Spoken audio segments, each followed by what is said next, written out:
సుదర్శన మహాజ్వాల కోటి సూర్య సమప్రభ అజ్ఞానాంధస్య మేదేవ విష్ణోర్మార్గం ప్రదర్శయ.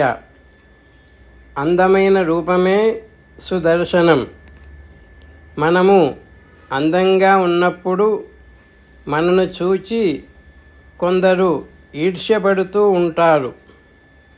మనకు దిష్టి తగులుతుంది. దృష్టి దోషం తగలకుండా ఉండటం కోసం సుదర్శన యజ్ఞం. భగవంతుని కుడి చేతిలో ఉండే ఆయుధమే శ్రీ సుదర్శనము. మనను కాపాడుట కోసం దృఢమైన దీక్ష గలది సుదర్శనం.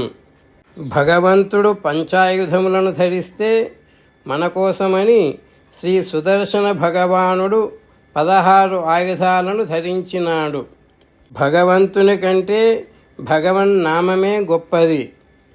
మనము రకరకాల వ్యాధులతో బాధపడుతూ ఉంటాము. ఎన్నో హాస్పిటల్స్ తిరుగుతూ ఉంటాము. ఎక్కడా నయం కాదు.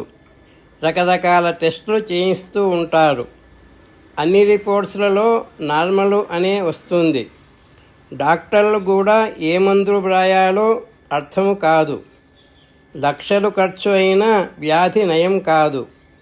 దానితో మనసు బాధ కలుగుతుంది. కావున ఒకసారి సుదర్శన హోమం చేయించుకుంటే చాలు. సుదర్శన భగవానుడు మనకు రక్షగా ఉండి మన వ్యాధుల్ని నయం చేస్తాడు. ఈ సుదర్శన హోమం వలన మనకు ఎంతో శక్తి కలుగుతుంది. ఐశ్వర్యం లేనివారు, రోగము చేత బాధపడుతున్నవారు, సమస్యలలో చిక్కుకున్నవారు ఎందరెందరో హోమము, జపము, పారాయణముల ద్వారా శ్రీ సుదర్శన భగవానుని యొక్క అనుగ్రహమును పొందుచున్నారు.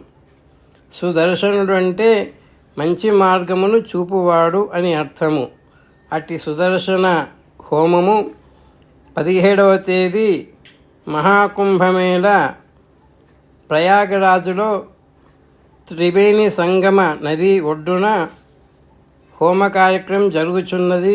కావున అందరము హోమ కార్యక్రమంలో పాల్గొని సుదర్శన భగవాన్ యొక్క అనుగ్రహమును పొందుదాం. రండి.